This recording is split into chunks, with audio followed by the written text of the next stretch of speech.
Hello friends, myself Tanish, I am studying in grade 6. Today I am here to give a speech about America's greatest mafia wars, and which is the Castellammarese War.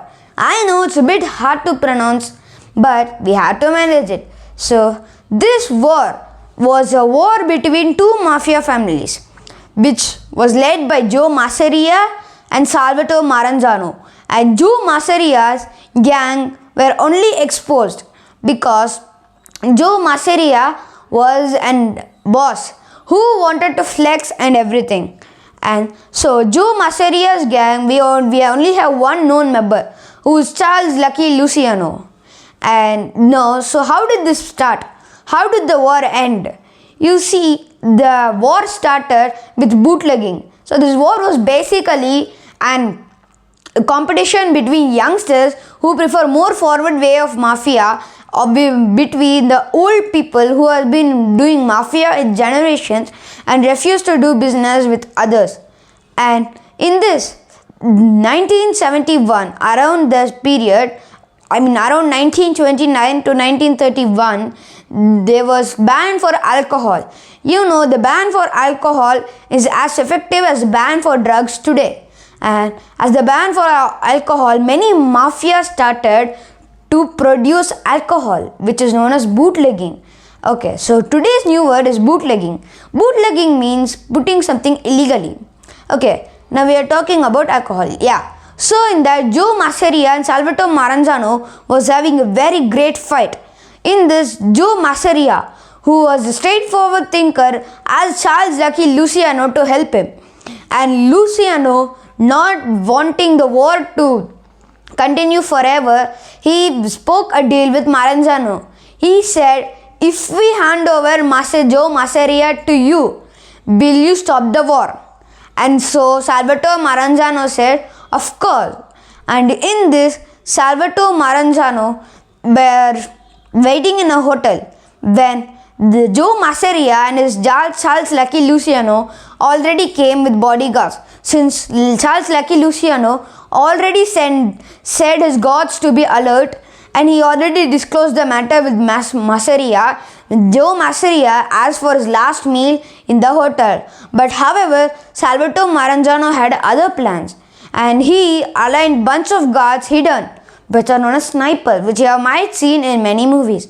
And so Joe Masseria, when he sat down to eat his last meal, the snipers fired him. And so the most sorrowful death, the man who died of hunger, which doesn't mean he died of hunger, but he died without fulfilling his hunger. So in this, Charles Lucky Luciano took the place of Joe Masseria. And so Salvatore Maranzano wanted to make Charles Lucky Luciano as his assistant.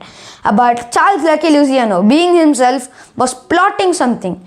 And he said to join Salvatore Maranzano's underboss, which he replaced the Salvatore Maranzano's underboss, and Charles Lucky Luciano was in their place. Okay, now Salvatore Maranzano, after partially ending the Castellammarese War, he said the war has been ended, the peace has been delivered, and he gave a very interesting speech. He said the war has ended, the peace has been delivered. Now loyalty comes from respect, but not from fear. But Salvatore Maranzano himself wasn't that of a great person. Even though he was respected in the police community, he was still known as a mafia. So no one believed what he was saying. In the USA, they did not believe what Maranzano was saying. Even Charles Lucky Luciano was plotting something important. And just after 3 months of the war partially ending, Lucky Luciano assassinated Salvatore Maranzano. And this is how the rumors began. Now, after some time, Charles Lucky Luciano was arrested during the World War II. And you know what he did? He asked his other mafia friends to help the US government in the World War II. In this, the US government was grateful for him and said we can release you before 4 years itself. His total time was 6 years, but they released him before 4 years, then before 1 year for good behavior. So basically, Lucky Luciano only got 1 month in prison. Now you might be wondering, when did he die? Well, it's not clear when he died, but the cause is easy. Luciano had a heart attack. That is the cause of his death. But before he died, before the Salvatore Maranzano was assassinated, his disciples saw him burying a black bag which was heavy in his farm. So they basically say that was his cook, because Joseph Bonanno, the best friend of Salvatore Maranzano, was seen giving a bottle which was rumored to be containing cyanide to the cook, and many people thought that he is an innocent cook who got murdered because of Luciano's doubt. But no, that's not the truth. It might be, but it's still not confirmed. Okay, now you might be wondering, how did he get this topic? Well, I was in the MUN and in CCC, which is crime crisis. So, we all get a character in that, right? Excuse me.